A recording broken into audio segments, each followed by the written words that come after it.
প্রস্তুতি চলছে আমাদের গাড়ি লোডিংয়ের।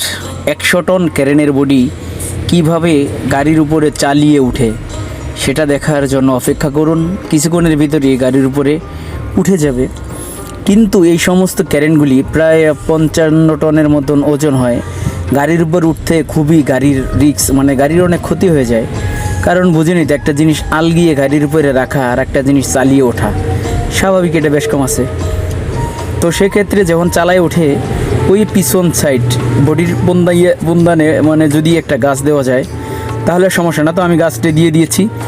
যদি না দিতাম তাহলে সামনের মাথা, ওই যে এই মাথা আলগে যেত পাওয়ার সহ।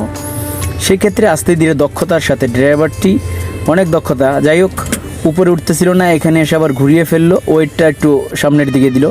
এছাড়া ওয়েটটা দিলে হবে কি, কারণ সোজা উঠতে গেলে ওইখানে স্লিপ করে যায়। তো স্লিপ না করার ক্ষেত্রে সে সুন্দরভাবে উঠতেছে। এখন গাড়িটি ঘুরিয়ে ফেললো, ঘুরিয়ে আবার উঠবে। ওঠার পরে ওই যখন উপর সাইডে যাবে আস্তে করে নিচের দিকে সমান হয়ে যাবে। দেখতে থাকুন আসলে কিভাবে গাড়িগুলি লোড দেয়। আবার এভাবেই সেম কোয়ালিটি আনলোডের সময়। কিন্তু বড় বড় যে প্রতিবন্ধী রিকগুলি বলে ওরা আবার জগের উপরে দাঁড়াইতে পারে, সেক্ষেত্রে আমরা গাড়ি ব্যাগে ঢুকাই দিই। যাই হোক গাড়িটি সুন্দরভাবে লোড হচ্ছে, দেখেন, দেখতে থাকুন। এই যে পড়ে গেল, এই সমান জায়গায় এলো। এখন যাক মোটামুটি বডির উপরে একটু আসবে না, কারণ এতক্ষণ পিছনের চাকার উপরে প্রেশার ছিল। আর যদি গাছ না দিতাম আরও বেশি প্রেশার আসতো।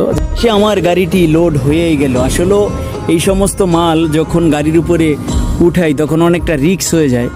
তো রিস্ক হলেও কিছু করার নাই, কারণ আমাদের গাড়িগুলি এ সমস্ত বড় বড় ট্রেন লোড নেওয়ার জন্যই গাড়িগুলো বানানো।